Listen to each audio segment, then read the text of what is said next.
ಎಲ್ಲರಿಗೂ ನಮಸ್ಕಾರ. ನಾನು ಗೆಲುವೇ ನಮ್ಮ ಗುರಿ. ಇಲ್ಲಿ ಕೆರೆ, ಕೊಳಗಳು ಕೂಡ ಒಣಗ್ತಾ ಇದ್ದಾವೆ.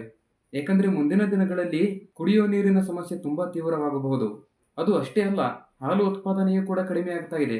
ಆನಂತರ ಗ್ರಾಮೀಣ ಪ್ರದೇಶಗಳಲ್ಲಿ ಕುಡಿಯುವ ನೀರಿಗಾಗಿ ದೂರದ ಊರಿಗೆ ತೆರಳುವಂತ ಒಂದು ಪರಿಸ್ಥಿತಿಯನ್ನು ಕೂಡ ಉಂಟಾಗಿದೆ.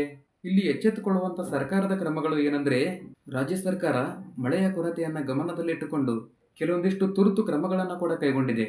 ಇಲ್ಲಿ ಬರ ಪೀಡಿತ ಪ್ರದೇಶಗಳನ್ನು ಕೂಡ ಘೋಷಣೆ ಮಾಡಿದೆ. ಅವುಗಳಿಗೆ ಅವಶ್ಯಕತೆ ಇದ್ರೆ ಮಾತ್ರ ಒಂದು ಪರಿಹಾರವನ್ನ ಘೋಷಣೆ ಮಾಡಬೇಕು. ಆನಂತರ ರೈತರಿಗೆ ಪರಿಹಾರ ಧನವನ್ನು ಕೂಡ ನೀಡುವುದಾಗಿರಬಹುದು. ಬೆಳೆ ವಿಮೆ ಯೋಜನೆಗಳ ಮುಖಾಂತರ ಒಂದು ನೆರವನ್ನು ಕೂಡ ನೀಡುವುದಾಗಿರಬಹುದು. ಅದು ಆನಂತರ ಟ್ಯಾಂಕರ್ಗಳ ಮುಖಾಂತರ ಕುಡಿಯುವ ನೀರಿನ ಒಂದು ಪೂರೈಕೆಯಾಗಿರಬಹುದು. ಜಾನುವಾರುಗಳಿಗೆ ಮೇವಿನ ಶಿಬಿರ ಸ್ಥಾಪನೆ. ಆದರೆ ಇವೆಲ್ಲ ಕ್ರಮಗಳನ್ನ ರೈತರಿಗೆ ಸರಿಯಾದ ಸಮಯಕ್ಕೆ ತಲುಪುವುದು ಇಲ್ಲಿ ಬಹಳ ಅತ್ಯಂತ ಮುಖ್ಯವಾದಂತಹ ಒಂದು ವಿಷಯ. ಯಾಕಂದ್ರೆ ದೀರ್ಘಕಾಲಿಕವಾದಂತಹ ಪರಿಹಾರದ ಕ್ರಮಗಳನ್ನು ಕೂಡ ನೋಡಬಹುದು. ಇಲ್ಲಿ ತಜ್ಞರ ಪ್ರಕಾರ ಮಳೆ ಕೊರತೆಯ ಈ ಒಂದು ಸಮಸ್ಯೆಗೆ ಶಾಶ್ವತವಾದಂತಹ ಒಂದು ಪರಿಹಾರಗಳಿಗೆ ನಾನು ಹೇಳುವಂತ ಈ ಕ್ರಮಗಳು ಬಹಳ ಅವಶ್ಯಕತೆ ಇದ್ದಾವೆ. ಮಳೆ ನೀರು ಸಂಗ್ರಹಣದ ಉತ್ತೇಜನವನ್ನಾಗಿರಬಹುದು. ಆನಂತರ ಕೆರೆ, ಕಾಲುವೆ, ಕಟ್ಟೆ ಇವುಗಳ ನಿರ್ಮಾಣದ ಒಂದು ಪುನಶ್ಚೇತನ ಆಗಿರಬಹುದು. ಆನಂತರ ಕಡಿಮೆ ಪ್ರಮಾಣದ ನೀರಿನಲ್ಲಿ ಬೆಳೆಯುವಂತ ಬೆಳೆಗಳಿಗೆ ಒಂದು ಬೆಳೆಗಳ ಆಯ್ಕೆ ಮಾಡುವುದಾಗಿರಬಹುದು. ಇದರಲ್ಲಿ ಒಂದೇ ಮಾತು ಹೇಳ್ತೇನೆ, ಮಿಶ್ರ ಬೆಳೆ ಪದ್ಧತಿಯಲ್ಲಿ ನೋಡಬೇಕು. ಒಂದೇ ಬೆಳೆಯ ಮೇಲೆ ಕಡಿಮೆ ಪ್ರಮಾಣದಲ್ಲಿ ಅವಲಂಬನೆಯನ್ನು ಮಾಡಬೇಕಾಗುತ್ತೆ. ಆನಂತರ ಅಲ್ಪಾವಧಿಯ ಜಾತಿಗಳು ಬೇಗನೆ ಬೆಳೆಯುವಂತ ಬೀಜಗಳನ್ನು ಬಳಕೆ ಮಾಡಬೇಕಾಗುತ್ತೆ. ಹಾಗೇನೆ ಮಲ್ಚಿಂಗ್ ವಿಧಾನ ಮಣ್ಣಿನ ಒಂದು ತೇವಾಂಶವನ್ನು ಉಳಿತಾಯ ಮಾಡಲಿಕ್ಕೆ ಬಹಳ ಅನುಕೂಲ ಇದು. ಆನಂತರ ಡ್ರಿಪ್ಗಳ ನೀರಾವರಿ ಅಂದ್ರೆ ಹನಿ ನೀರಾವರಿ ಅಂತ ಹೇಳಬಹುದು. ಇದರಿಂದ ನೀರಿನ ಒಂದು ಬಳಕೆಯನ್ನು ಕೂಡ ಕಡಿಮೆ ಮಾಡುತ್ತೆ. ಆನಂತರ ಮಳೆ ನೀರಿನ ಒಂದು ಸಂಗ್ರಹಣೆಯನ್ನು ಕೂಡ ನೋಡಬಹುದು. ಇದು ತಮ್ಮ ಒಂದು ಭವಿಷ್ಯದ ನೀರಾವರಿಗೆ ನೀರಿನ ಅವಶ್ಯಕತೆಗಳಿಗೆ ತುಂಬಾ ಮುಖ್ಯವಾದಂತ ವಿಷಯ ಇದು.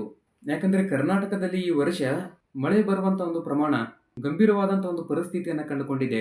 ಇದರಿಂದ ಕೃಷಿ ಕ್ಷೇತ್ರದ ಮೇಲೆ ತುಂಬಾ ಒಂದು ದೊಡ್ಡ ಪರಿಣಾಮವನ್ನ ಕೂಡ ಬೀರಿದೆ. ಯಾಕಂದ್ರೆ ಇಲ್ಲಿ ಮಳೆ ಆಧಾರಿತವಾದಂತ ಒಂದು ಕೃಷಿಯೇ ರಾಜ್ಯದ ಬಹುಪಾಲು ರೈತರ ಒಂದು ಜೀವನ ಆಧಾರವಾಗಿರುವುದರಿಂದ ಮಳೆ ಬರುವಂತ ಒಂದು ಪರಿಸ್ಥಿತಿ ನೇರವಾಗಿ ರೈತರ ಒಂದು ಆರ್ಥಿಕ ಸ್ಥಿತಿಯನ್ನು ತುಂಬಾ ಹೆಚ್ಚಿನ ಪ್ರಮಾಣದಲ್ಲಿ ಕುಸಿತವಾಗಿದೆ. ಯಾಕಂದ್ರೆ ಮಳೆ ಕೊರತೆಯ ಒಂದು ಸ್ಥಿತಿಯನ್ನು ಕೂಡ ನೋಡಬಹುದು ನೀವು. ಈ ಬಾರಿ ಏನಾಗಿದೆ ಅಂದ್ರೆ, ದಕ್ಷಿಣ ಮತ್ತು ಪಶ್ಚಿಮ ಭಾಗದಲ್ಲಿ ಮಳೆಯ ಪ್ರಮಾಣ ಸಾಮಾನ್ಯಕ್ಕಿಂತ ಕಡಿಮೆ ಪ್ರಮಾಣದಲ್ಲಿ ಸುರಿದಿದೆ. ನೋಡಬಹುದು ನೀವು, ಅನೇಕ ಜಿಲ್ಲೆಗಳು ತುಂಬಾ ಹೆಚ್ಚಿನ ಪ್ರಮಾಣದಲ್ಲಿ ಎದುರಿಸ್ತಾ ಇದ್ದಾವೆ. ಅದರಲ್ಲಿ ಉತ್ತರ ಕರ್ನಾಟಕದಲ್ಲಿ ಬರುವಂತ ಹಾವೇರಿ, ಗದಗ, ವಿಜಯಪುರ, ಆನಂತರ ಬಾಗಲಕೋಟೆ, ಕೊಪ್ಪಳ, ರಾಯಚೂರು ಇವೆಲ್ಲ ಜಿಲ್ಲೆಗಳು ಕೂಡ ತುಂಬಾ ಅತ್ಯಂತ ಪರಿಣಾಮಕ್ಕೆ ಒಳಗಾಗಿದ್ದಾವೆ. ಯಾಕಂದ್ರೆ ದಕ್ಷಿಣ ಕರ್ನಾಟಕದಲ್ಲಿ ಬರುವಂತ ತುಮಕೂರು, ಚಿಕ್ಕಬಳ್ಳಾಪುರ, ಆನಂತರ ಕೋಲಾರದ ಭಾಗಗಳಲ್ಲಿಯೂ ಕೂಡ ತುಂಬಾ ಪ್ರಮಾಣದಲ್ಲಿ ಮಳೆಯ ಪ್ರಮಾಣವನ್ನು ಕೂಡ ಗೋಚರಿಸ್ತಾ ಇದೆ. ಏಕೆಂದ್ರೆ ಹವಾಮಾನ ಇಲಾಖೆ ಒಂದು ವರದಿಯನ್ನ ನೀಡಿರುವಂತಹ ಈ ಒಂದು ಮಾಹಿತಿಯ ಪ್ರಕಾರ ಅನೇಕ ತಾಲೂಕುಗಳಲ್ಲಿ ಸಾಮಾನ್ಯ ಮಳೆಗಿಂತ ಶೇಕಡಾ ಪ್ರಮಾಣ 30ರಿಂದ 60ರಷ್ಟು ಈಗ ಮಳೆಯ ಪ್ರಮಾಣವನ್ನು ಕೂಡ ದಾಖಲಾಗಿದೆ. ಇದರಿಂದ ಭೂಮಿಯ ಒಂದು ತೇವಾಂಶವನ್ನು ಕೂಡ ಕಡಿಮೆ ಆಗ್ತಾ ಇದೆ. ಹಾಗಾಗಿ ಬೆಳೆಗಳಿಗೆ ಅವಶ್ಯಕತೆ ಇರುವಂತ ಪರಿಸರವನ್ನ ಕೂಡ ದೊರಕ್ತಾ ಇಲ್ಲ. ಈ ಒಂದು ಮಳೆಯ ಕೊರತೆಗೆ ಕಾರಣ ಏನು ಅಂತ ನೀವು ಕೇಳಬಹುದು. ಇಲ್ಲಿ ಮೊದಲನೇದಾಗಿ ಹವಾಮಾನದ ಬದಲಾವಣೆ ನೋಡಬಹುದು.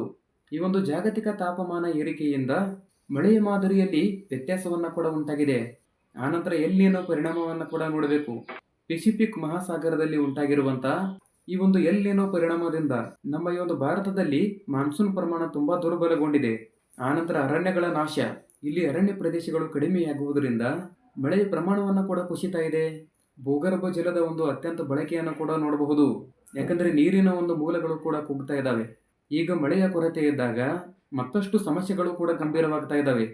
ಇದೆಲ್ಲವನ್ನ ಆಗುವುದರಿಂದ ಕೃಷಿಗಳ ಮೇಲೆ ಯಾವ ರೀತಿಯಾದಂತಹ ಒಂದು ಪರಿಣಾಮವನ್ನು ಬೀರಬಹುದಂದ್ರೆ, ಮಳೆಯ ಕೊರತೆಯಿಂದ ಈ ಒಂದು ಕೃಷಿ ಚಟುವಟಿಕೆಗಳು ಬಹಳಷ್ಟು ಮಟ್ಟಿಗೆ ಹಿನ್ನಡೆಯಾಗ್ತಾ ಇದೆ. ಆನಂತರ ಬಿತ್ತನೆಯ ಒಂದು ಕಾರ್ಯಗಳು ಕೂಡ ವಿಳಂಬಗೊಂಡಿದ್ದಾವೆ. ಜೋಳ, ಸಜ್ಜೆ, ಮೆಕ್ಕೆಜೋಳ, ತೊಗರಿ, ಕಡ್ಲೆ, ದ್ರಾಕ್ಷಿ, ಆನಂತರ ಸೂರ್ಯಕಾಂತಿ ಮುಂತಾದ ಬೆಳೆಗಳು ಕೂಡ ಹಾನಿಗೊಳಗಾಗಿದ್ದಾವೆ. ಇನ್ನೊಂದು, ಕೆಲವೊಂದಿಷ್ಟು ಪ್ರದೇಶಗಳಲ್ಲಿ ಬೀಜಗಳು ಮೊಳಕೆಯೊಡೆಯಲಾರದೇನೆ ರೈತರಿಗೆ ಅದರಿಂದ ಒಂದು ರೀತಿ ನಷ್ಟವನ್ನು ಕೂಡ ಉಂಟಾಗ್ತಾ ಇದೆ. ಈಗಾಗಲೇ ಬೆಳೆದಿರುವಂತ ಬೆಳೆಗಳು ಇವು ಒಣಗುವಂತ ಒಂದು ಪರಿಸ್ಥಿತಿಯನ್ನು ಕೂಡ ಕಂಡು ಬರ್ತಾ ಇದೆ. ಇದ್ರ ಒಂದು ಪರಿಣಾಮವಾಗಿ ರೈತರ ಒಂದು ಆದಾಯವನ್ನ ಕೂಡ ಕುಸಿತಗೊಂಡಿದೆ. ಹಾಗೇನೆ ರೈತರಲ್ಲಿರುವಂತಹ ಒಂದು ಸಾಲಬಾಧೆಯನ್ನ ಕೂಡ ಹೆಚ್ಚಿನ ಪ್ರಮಾಣದಲ್ಲಿ ಆಗಿದೆ.